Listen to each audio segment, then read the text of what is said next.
دا رمضان زما او تا نه روان دی تیریږي د رخصتۍ یو څو ورځې رمضان المبارک دا میاشت چې د یو څو ورځو دپاره زموږ خواله راغلې وه به طور میلمه هغه رانه بیا روانه ده جدا کېږي هغه میاشت چې الله سبحانه وتعالی به پکې خپل بندګان د اور نه ازادول هغه میاشت روانه ده د موږ نه جدا کېږي هغه میاشت چې الله سبحانه وتعالی پکې د جنت دروازې کلاوې پرانستې وي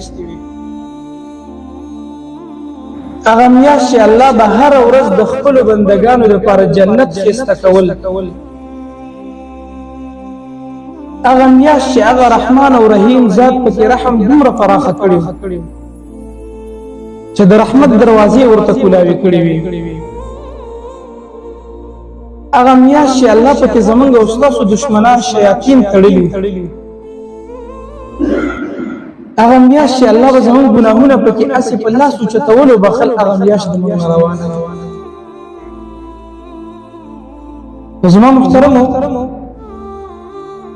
د دې داسې مثال دی چې یو قدرمن او یو ګران مېلمه چې تا ته ډېر قدرمني د هغې په راتګ باندې ته خوشحالېږي خو چې لږ وخت در سره تېر کړي او بیا درنه ځي نو زړه ته دې خفګان رسېږي زړه دې خفه کېږي ورپسې یا که داسې مثال موږ ذکر کړو چې یو مسافر دی په مسافرۍ کې په بل ملک کې پروت دی او د دې ځای نه د ده مور او پلار لاړ شي د هغه سره لږ وخت هلته تېر کړي نو دا مسافر دا بچی د خپل مور او پلار پر راتګ باندې هغه ملک ته څومره خوشحاله به وي خوشحاله به وي که نه به وي ډېر زیات خوشحاله به وي ورته خو دا مور او پلار چې بیا د هغه نه واپس راځي نو ده ته خفګان وررسي دقه شانتې کیفیت د مؤمنانو سره دی د رمضان پر راتګ هغوی خوشحالي کړې وه سلفو به شپږ میاشتې مخکې الله ته سوالونه کوه ای الله من رمضان ته سالم وساته اللهم بلغنا رمضان الله من ورسوه دی رمضان الله من هغه میاشت ته ورسوه چې د دې خپلو ګناهونو معافي درنه پکې وغواړو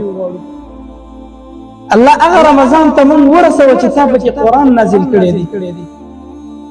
من ورته الله را ورسولو بیا به د دې په تک د سلفو دا کیفیت چې الله ته د قبولیت سوالونه کول او بیا به ویلې الله بیا زمونږ په ژوند کې راولي دا رمضان زما او تا نه روان دی تېرېږي د رخصتۍ یو څو ورځې مېلمه چې د موږ نه روانې دوه حالته یا به دا مېلمه موږ دومره د دې قدر کړي دومره عزت به د ده زمونږ کړی او دومره م دا نازولی او دومره مېلمستیا به د ده موږ کړي چې دا به د موږ نه خوشحاله لاړ شي او بار به خلکو ته وایي چې هلکه ته ډېر قدرمن سړي مېلمه شوی او یا به د دې مېلمه موږ دومره بېعزتي کړي دومره بېقدري به موږ کړي دومره غافله به ترې پاتې شوي چې هر ځای کې به موږ ته وایي چې هلکه دا دومره بېقدره خلک دی ده کې اډوله پښتو نشته دی ده کې اډوله ایمان نشته دی دا د مېلمه په قدر نه پوهېږي داسې کیفیت یې که نه د رمضان د جدایۍ دا کیفیت یا خو به د دې رمضان موږ دومره قدر کړي دومره احترام به موږ د دې کړي چې د الله مخې ته دا ورځي نو الله ته به وایي الله هغه خلکو زما دومره قدر کړی دومره احترام یې کړی الله زه دومره نازولی وم په ما کې دومره بندګي کړې وه د ما نه دومره حیا کوله چې قرآن ته به ناستو الله په شوق به یې روژه نیوله صدقې به یې پکې کولې اذکار به یې پکې کول سمه مېلمستیا یې زما کړې ده الله